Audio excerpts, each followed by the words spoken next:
మరి పర్యావరణ మంత్రిగా ఉన్న జనసేనానికి అది ఇబ్బంది అవుతుంది కాబట్టి నేను బయటకు వస్తా, నేను నా పదవికి రాజీనామా చేస్తున్నానని చెప్పి ఆయన చెప్పారు. తీరా ఇప్పుడేమో పార్టీ ఆయన సభ్యత్వం నుంచి తప్పించినటువంటి పరిస్థితి కనపడుతోంది. ఈ నేపథ్యంలో బొలిశెట్టి కూటమికి వ్యతిరేకంగా మాట్లాడడం వల్ల ఈ నిర్ణయం తీసుకుంది జనసేన అని ఒపక్కంటుంటే, లేదు ఆయన ఫైట్ కోసం ఆయనంతటా ఆయన స్వచ్ఛందంగా బయటకు వచ్చారు, పార్టీ దానికి సహకరించింది అన్నట్లుగా పార్టీలో కొంతమంది మాట్లాడుతున్నారు. ఒక్కసారి ఆ లెటర్ నేను మీకు చూపిస్తున్నాను, చూడొచ్చు. శ్రీ బొలిశెట్టి సత్యనారాయణ జనసేన పార్టీతో ఎటువంటి అనుబంధం లేదని తెలియజేస్తున్నాం.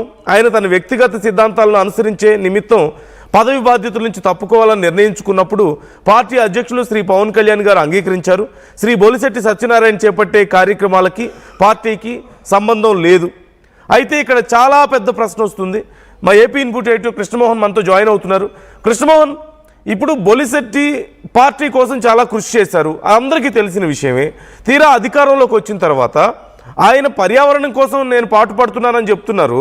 మంత్రిగా పవన్ కళ్యాణ్ గారు ఉన్నారు. అలాంటప్పుడు కలిసి ఆయన ఏ సమస్యలను లేవనెత్తుతున్నారో ఆ సమస్యలను మంత్రి గారు పరిష్కరించాలి. కానీ బయటకు వచ్చి ప్రభుత్వం మీద నేను ఫైట్ చేస్తానని ఈయన చెప్పడం, మేము అందుకని ఆయన సిద్ధాంతాలు గౌరవించి మేము పార్టీ నుంచి పంపించేస్తున్నామని చెప్పి జనసేన చెప్పడం, ఏంటిది? కైండ్ ఆఫ్ ఒక చిన్న డ్రామా కనిపిస్తుంది కదా ఇక్కడ.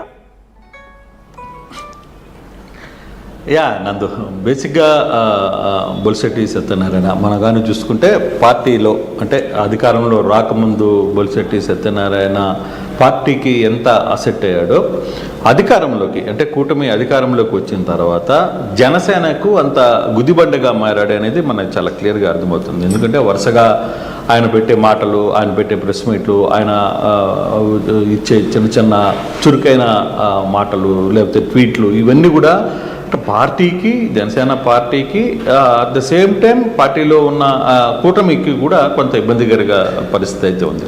అంటే బేసిక్గా మొదటగా బొలిశెట్టి సత్యనారాయణ కాంగ్రెస్ ఎంపీగా పోటీ చేశారు. వైజాగ్ నుంచి ఆయన అక్కడ ఓడిపోయారు. ఓడిపోయిన తర్వాత జనసేనకి వచ్చారు. జనసేనలో చాలా యాక్టివ్గా పనిచేసిన పరిస్థితి.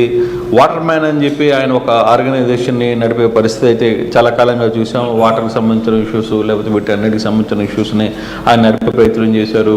పర్యావరణానికి సంబంధించిన అంశాల మీద కూడా ఆయన ఇటీవల చాలా కాలంగా కొంత వర్కౌట్ చేస్తున్నారు. తర్వాత ఏదైతే విజాగ్ స్టీల్ ప్లాంట్ ఉందో దానికి సంబంధించిన కొన్ని అంశాల మీద కూడా ఆయన తన గళాన్ని వినిపించే ప్రయత్నం చేస్తున్న పరిస్థితి చేశారు. అయితే ఇవన్నీ కూడా ఇప్పుడు అధికారంలోకి వచ్చిన తర్వాత కొంత కూటమికి, ప్రభుత్వానికి కొంత ఇబ్బందిగా మారిన పరిస్థితి. ఒక దశలో ఆయన పవన్ కళ్యాణ్ వ్యవహార శైలి మీద కూడా కొంత ఘాటైన వ్యాఖ్యలు చేసిన పరిస్థితి మనం చూసాం. ఇటీవల కాలంలో ఆయన కొల్లేరు కాంట్రాక్టులకు మేలు చేశారుగా ప్రభుత్వం వ్యవహరిస్తుందని ఒకసారి మాట్లాడిన పరిస్థితి. మరోవైపు పావురాలకొండ పర్యావరణ ఏదైతే విశాఖలో ఉందో పావురాలకొండ, దానికి సంబంధించిన పర్యావరణ వ్యవహారంలో కూడా చాలా ప్రభుత్వం ఇష్టారాజ్యంగా చేస్తుందని చెప్పి దాన్ని విమర్శించే ప్రయత్నం చేశారు. ఇవన్నీ అంటే పార్టీలను ఉంటూ పార్టీలో జరుగుతున్న పొరపాట్లనో లేకపోతే ఇంకొకటనో ఆయన అధికారులు పార్టీ స్ట్రాటజిక్ పార్టీకి పెద్దలకి చెప్పుంటే ఒక రకం, కానీ ఈయన అధికారికంగా మీడియాలో మాట్లాడడం, మీడియా వ్యవహారాలతో మాట్లాడడం, డైరెక్ట్గా ఆయన వ్యవహరించే పద్ధతి కొంత పార్టీకి అయితే తలనొప్పిగా మారింది. నిన్న పవన్ కళ్యాణ్ చాలా రోజుల తర్వాత, డిప్యూటీ సీఎం పవన్ కళ్యాణ్ చాలా రోజుల తర్వాత తన ఎమ్మెల్యేలు, ఎమ్మెల్సీలు, తర్వాత ఎంపీలతో మీటింగ్ పెట్టారు. దాదాపుగా చాలా కాలం తర్వాత ఒక 3 గంటల పాటు ఆ మీటింగ్లో ఆయన పాల్గొన్నారు. 3 గంటల పాటు చాలా సుదీర్ఘంగా ఎమ్మెల్యేలతో ఒంటి మాట్లాడే ప్రయత్నం చేశారు. స్థానికంగా ఉన్న సమస్యలను తెలుసుకునే ప్రయత్నం చేశారు. పార్టీలో ఏ విధంగా నడుచుకోవాలని చెప్పే ప్రయత్నం చేశారు. తర్వాత జరుగుతున్న వ్యవహారాల మీద కొంత ఆయన అవసరమైతే నేను ముఖ్యమంత్రితో మాట్లాడతానని చెప్పే ప్రయత్నం చేశారు. కొంత బుజ్జగించే ప్రయత్నం చేశారు. వాస్తవంగా ఎమ్మెల్యేలు కొంత అసంతృప్తితో ఉన్నా, అంటే స్థానికంగా పార్టీ మీద కాదు, అసంతృప్తి పక్కనున్న కూటమి నాయకులు వ్యవహరిస్తున్న తీరు మీద, దాని మీద కొంత ఇబ్బందులు ఉండే ప్రయత్నం జరిగినప్పటికీ వాటన్నిటినీ సరిదే ప్రయత్నాన్ని పవన్ కళ్యాణ్ చెప్పిన తర్వాత ఇటువంటి ఇష్యూస్, ఇప్పుడు ఏదైతే బొలిశెట్టి సత్యనారాయణకి సంబంధించిన ఇష్యూస్ కూడా అక్కడ టాపిక్ వచ్చింది. నిన్నే కొంత సమాచారం ఉంది, అయితే ఇతన్ని పక్కన పెడతారు అనే ఒక సమాచారం ఉంది. అయితే అఫీషియల్గా ఈరోజు వాళ్ళే రికార్డ్ చేశారు. అట్ ద సేమ్ టైం వాళ్ళు లెటర్ విడుదల చేసిన 2 నిమిషాల్లోనే ఆయన కూడా ట్వీట్ చేశారు, నన్ను బంధ విముక్తుని చేసినందుకు చాలా థ్యాంక్స్ అని చెప్పి మాట్లాడిన పరిస్థితి. సో ఫర్దర్గా ఇప్పుడు బొలిశెట్టి సత్యనారాయణ ఏ విధంగా రియాక్ట్ అవుతారు అంటే, కొంత మాటల దాడి, మాటల వ్యవహారంలో బొలిశెట్టి సత్యనారాయణ చాలా వేగంగా ఉంటుంది, కొంత గట్టిగా మాట్లాడే వ్యక్తి. సో అతను ఇప్పుడు ఈ బంధంలో నుంచి బయటికి వెళ్ళిపోయాడు కాబట్టి, అంటే పార్టీ నెట్టేసింది కాబట్టి బయటికి, ఇప్పుడు అతను ఏ విధంగా రియాక్ట్ అవుతాడో కూడా చూడాల్సిన పరిస్థితి అయితే ఉంది. ఇప్పుడు వరకు వైజాగ్ ఈస్ట్కి సంబంధించి లేకపోతే నార్త్కి సంబంధించిన ఉన్నా కూడా ఈస్ట్కి కొంత ఇన్ఛార్జిగా పెడతారు. అయితే ఇక్కడ అసలు సమస్య ఎక్కడ వచ్చిందని అంటే, ఒక జనరల్ సెక్రటరీగా ఉన్న బొలిశెట్టి సత్యనారాయణకి తగిన ప్రాధాన్యత ఇవ్వడంలో ఎక్కడో కొంత జనసేన వెనకపడింది అనేది కొంత చర్చ జరుగుతుంది. ఎందుకంటే ఈయన 2-3 టెంపుల్కి సంబంధించిన తన మనుషులకి కనీసం అక్కడ ఉన్న ఒక మెంబర్గానో టెంపుల్లో ఉన్న ఇంకోటో ఇవ్వాలని కొన్ని రికమెండ్ చేసినా దాన్ని పార్టీ పట్టించుకోలేదు, అట్ ద సేమ్ టైం వీళ్ళు పట్టించుకోలేదు. అటువంటి సందర్భంలో ఈ వ్యవహారం జరుగుతుంది కాబట్టి ఆయన కొంత స్పీడ్ అయ్యారు అనేది మనకి ఇంటర్నల్గా జరుగుతుంది. కానీ ఆ విషయంలో 2-3 సార్లు ఆర్టీవీతో మాట్లాడే ప్రయత్నం కూడా బొలిశెట్టి సత్యనారాయణ చేసినప్పుడు, నేను కేవలం ఈ పర్యావరణానికి సంబంధించిన వ్యవహారం మీద నేను ఫైట్ చేస్తున్నాను, ఇది ఫైట్ చేయాలనేది నా కోరిక, కాకపోతే మా నాయకుడు అదే శాఖలో ఉన్నాడు కాబట్టి నేను ఆయనకి ఎదురు చెప్పలేను కాబట్టి కొన్ని వ్యవహారాల మీద నేను ఇండివిజువల్గా ఫైట్ చేయాలని నిర్ణయానికి వచ్చాను, ఇంకా పార్టీ నిర్ణయము అని.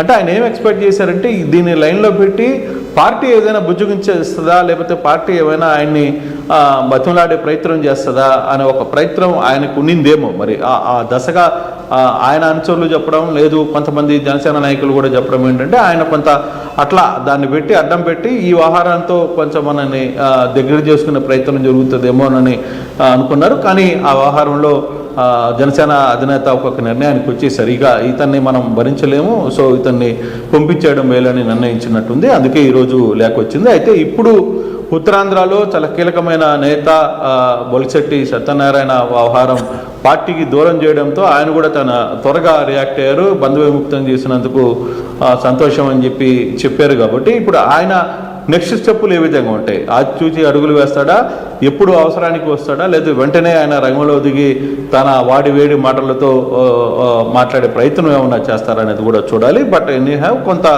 ఒక టిపికల్ టైప్ ఆఫ్ క్యాండిడేట్గానే మనకి ఇప్పుడు కనపడతారు. ఆయన వాగ్దాటి కావచ్చు, ఆయన మాటల్లో కూడా కొంత ఘాటు ఉంటుంది, తర్వాత చలోక్తులు ఉంటాయి, సూటిగా పొడిచే ప్రయత్నం కూడా ఆయన చేస్తుంటారు. సో ఇటువంటి సందర్భంలో ఇప్పుడు బొలిశెట్టి సత్యనారాయణని ఏ విధంగా ఢీకొంటారు, లేదు పార్టీ అతన్ని ఏ విధంగా చూడబోతుంది, రాబోయే రోజుల్లో అతన్ని శత్రువుగా చూడబోతుందా, ఏ విధంగా చూడబోతుంది. ఇప్పటి వరకు కొంత మర్యాద ఇచ్చారు, తర్వాత ఇప్పుడు పార్టీ దూరం పెట్టేసింది కాబట్టి ఇక రాబోయే రోజుల్లో జనసేన నాయకులు, జనసేన క్యాడర్ బొలిశెట్టి సత్యనారాయణ ఏదైనా మాట్లాడితే అతని మీద ఎదురుదాడి చేసే ప్రయత్నం చేస్తారనేది చూడాలి. ఓవరాల్గా అయితే జనసేనలో కొంత పార్టీకి వ్యతిరేక కార్యక్రమాలకి చేస్తున్న కొన్ని వ్యవహారాల మీద సీరియస్గానే దృష్టి పెట్టి